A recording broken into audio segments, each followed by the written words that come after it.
Citizen journalists need a valuable set of interviewing skills in order to get the most information out of their sources.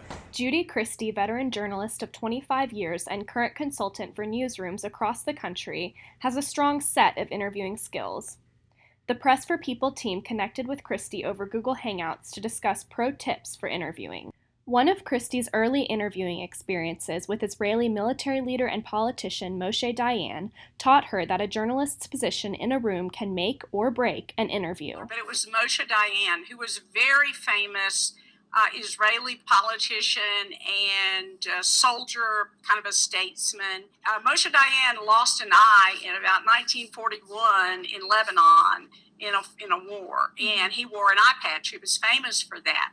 So I learned a very important lesson that day, and that was if you are in a room with somebody with an eye patch and you sit out of their peripheral vision, you're never going to get called on to ask a question because they can't see you. It's really knowing where to position yourself in the room when you're doing an interview.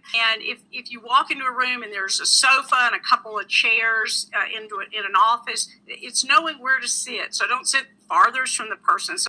In crisis situations, Christie suggests finding the best source and asking the most important questions first. Say you're out at a terrible accident and the chief of police is there. You want the chief of police instead of the youngest rookie police officer.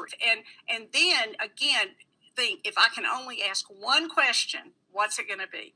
And if I can only ask two, what are those going to be? And then you just keep pushing as long as you can until that person says, I'm sorry, I have to go help put this person on a stretcher.